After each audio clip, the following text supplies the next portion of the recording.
Hello everyone, this is Tawseeq Haider with Voices of Resilience.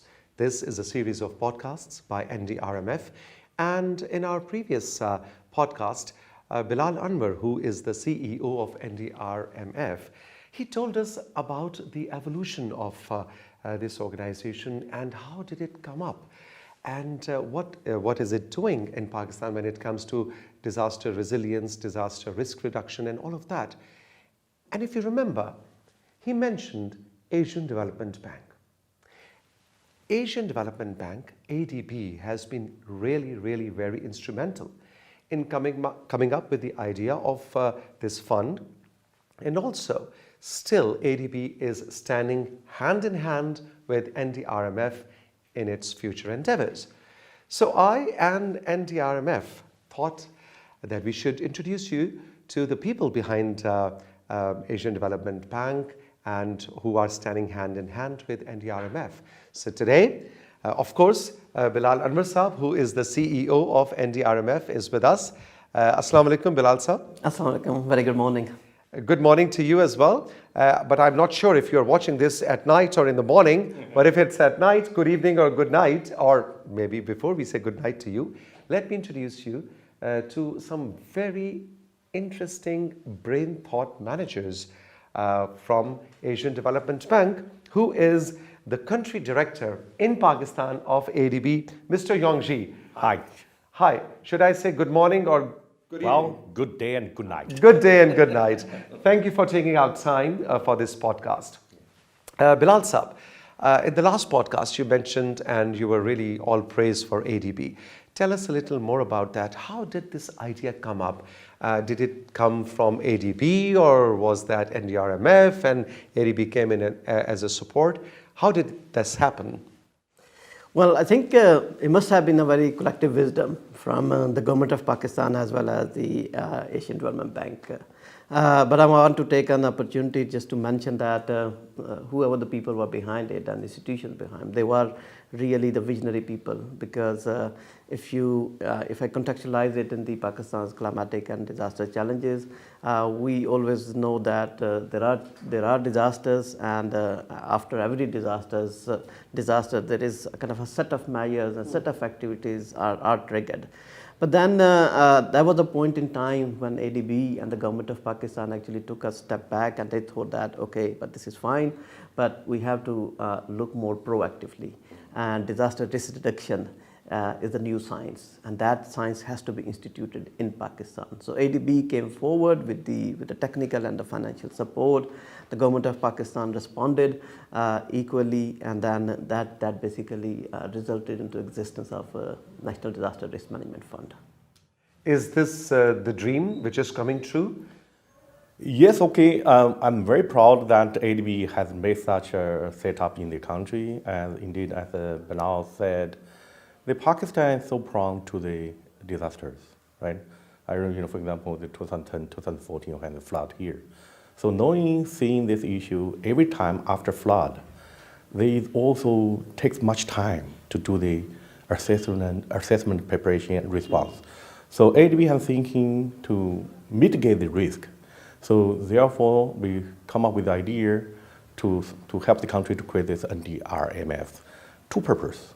One is very much try to do the upfront risk mitigation. Another one is also improve the preparedness for the disaster. So therefore, we can be much quicker responding to the flood disasters if it happens. Now the COP28 is around the corner, happening in Dubai. What two major advices would you want to give to NDRMF or the government of Pakistan? What should be Pakistan's approach when we go and enter COP28 in a couple of months now? Yeah, I would start to say that the climate change issue is not any single developing country can cope with. So need collaboration.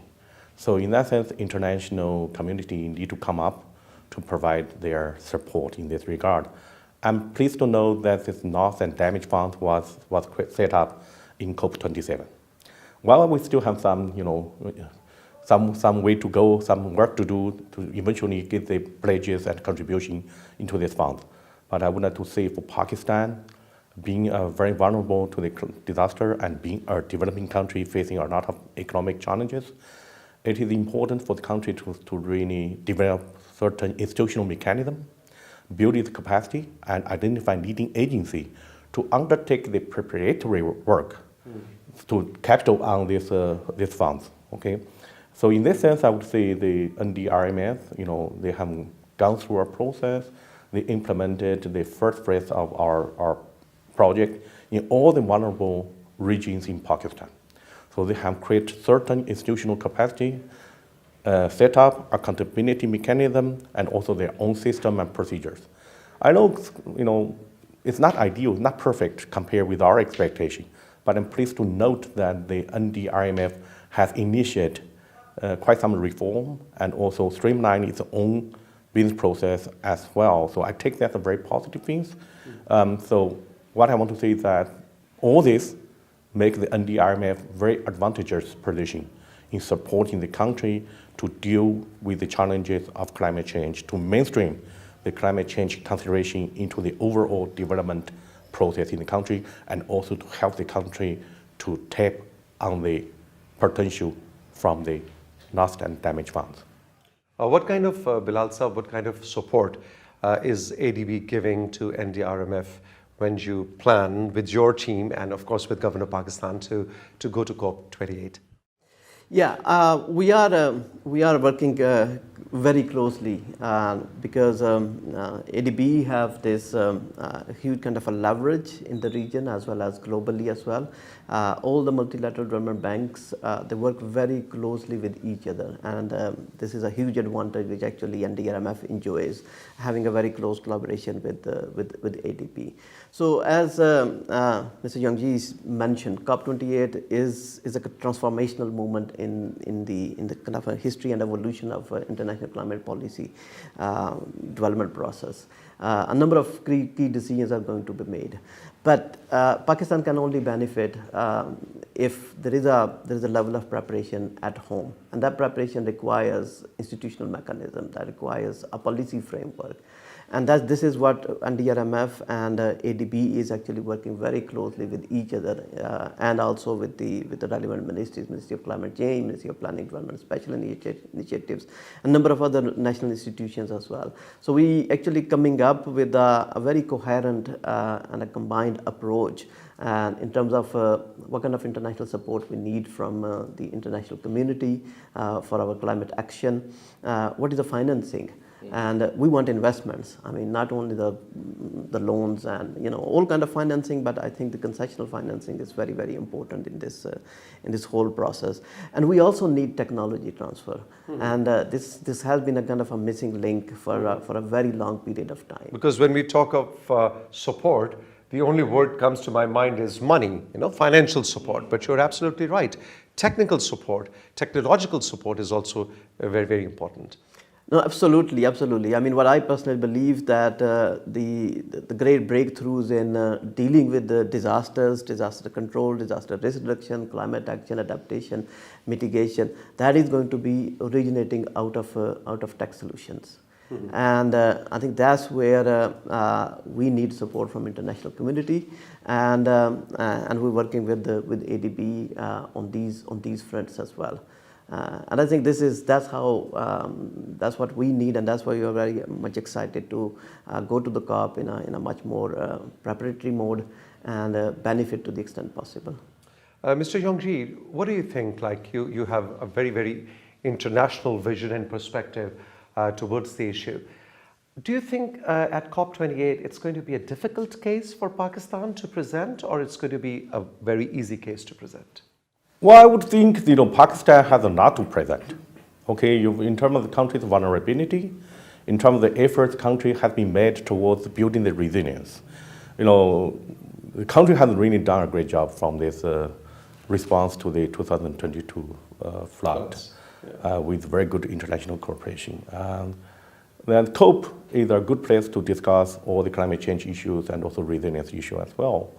ADB, for sure, will be partnered with Pakistan, as we always do. I want to highlight also, in this regard, ADB places climate change at the center of its operation. We have already been advised the country, just now I mentioned about mainstreaming the climate consideration, disaster reduction into the overall development process. And this requires quite a few changes. It's not easy to say that. For example, what changes? For example, you need policy changes, you need institutional strengthening, coordination, you need technical support, you mentioned just now, but also the financial support. Mm-hmm. There are other things that the country can present, both in terms of your efforts and also the challenge you are facing, and also in addition, what kind of support, partnership you need with all the international communities, right? Yeah. While ADB has been somehow, as I said, pretty active in engaging with the country in achieving those transformation or the changes, for example, ADB has come up with some additional financing from its own resources, but also from the innovative solutions. For example, you have heard maybe the ETM, Energy Transition Mechanism. We're also announcing our annual meeting, the IFCAP, the Innovative Financing for Climate in Asia and Pacific, IFCAP. All of this is trying to generate some leverage and bring some solution, both in terms of the knowledge, technical advisory, and also financing to the region for the climate actions and also disaster risk reduction. ADB has an ambition to really provide $100 billion climate finance from its own resources by 2030. So that shows our commitment for the climate change. So with all this kind of a good match about what Pakistan is looking for and what ADB is focusing on, I think this partnership can really generate fruit. Similarly, and the COP27 or 28. We are putting dedicated pavilions. That one is dedicated for ADB, and also another one jointly with other MDBs.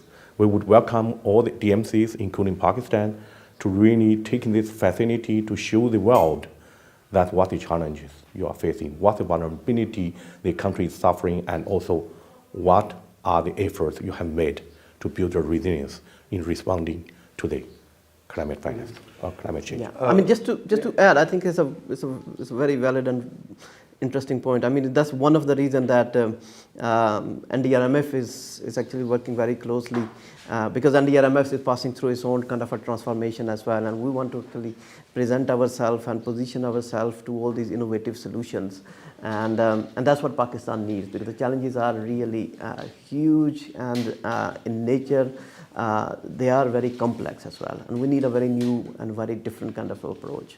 So NDRMF actually, we are working our own way and coming up with as a smart organization and supporting those entrepreneurs, those students, academia, and other stakeholders who are actually trying their hands and experimenting with innovative solutions. And there's so many mechanisms, so many funding mechanisms which ADB is coming up, and that can be wonderful support for all these innovative solutions which are being experimented in Pakistan. All right. Now, when I read about climate-related disasters and the mitigation side and financing side, I have an opinion that usually people talk about that the priorities of a country like Pakistan are sometimes donor-driven. So the climate disaster mitigation and disaster risk reduction agenda is driven by the donors, be it ADB or be it any other. What is your take, Bilal, on this, that in meetings and final resolutions and discussions and decision making, is this approach, do you think it's always donor driven, or does countries like Pakistan and people like you have a say in that?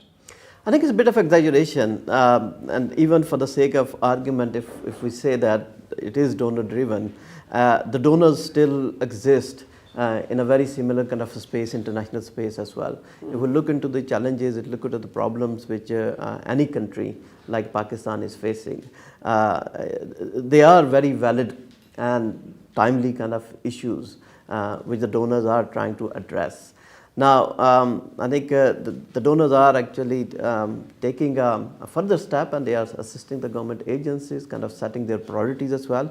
I know ADB, I know World Bank and several others, they have this very specific technical assistance, and which is actually provided and extended to the different ministries, even to NDRMF as well, and which basically allow them to determine their priorities, and then the financing is aligned based on the priorities as well. So if you see, the climate change is a real challenge.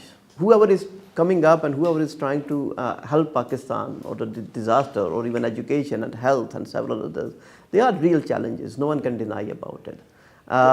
So I think I'm sure Mr. Yong has his own take on it as well. Maybe I can also take this opportunity to clarify. For sure, our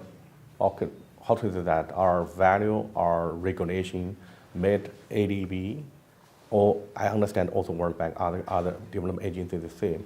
We must be demand driven. We cannot be supply driven or the donor driven. That's really the first point. But why sometimes we have been seen by people as, well, look, that's a bit more donor driven. I think the issue is that as part of our advisory services, we have to tell the government something, or the public in the developing countries, something they didn't realize, they didn't know. So therefore, there's a bit more advanced. In a sense, people may not realize it, but time will prove that whatever ADB or other development partners are advising are important for the country, although it's a bit advanced, but that's really the value we bring to the country. So I would say, for sure, I think I was told by my management, we have to respect what they demand, we have to identify demand, we have to make our operation responding to the demand of the country, but at the same time, as part of value addition, we need to advise the government something they didn't realize. So that, for example, just now you get a good example about the climate change. I think even I gone through this process. Initially, I was thinking, okay, climate change is really some theoretical debate between the professors. But over time, you can see those. When you talk about this, you probably more think about the donor driven. I mean, I switched my position more into the climate kind of focused advocator. It's really, I have seen over time, the evidence has become very true. Last year, this flood. You look at the extreme heat that's hitting the globe. This year, Asia, many countries have, in China, also you can super hot season, summer, this time. So yes, you can see the issue of climate change. The climate change impact, not something in the future, it's right now. It's everyone feels it. So I think that's really good example about, it sometimes takes a while for people to really realize the issue they are facing. All right, Mr. Yong and Mr. Bilal Anwar, thank you very much for taking out time. And this is the purpose of this podcast. And when we say voices of resilience, we all are voices of resilience. And on behalf of the people of Pakistan, thank you very much for supporting NDRMF. And as you said, it's not always the financial support, it's the technical expertise, the value that you bring on the table when it comes to organizations like NDRMF. Bilal Sab, thank you very much. All the best. Thank you, ladies and gentlemen. If you have any comments or questions to Bilal and his team, to Mr. Yong and his team, please put your comments down under, or you can inbox us and we'll be very happy to come up with answers. Or if you have any suggestions and you are from the same fraternity, please feel free to contribute in this endeavor. Take good care. Bye-bye.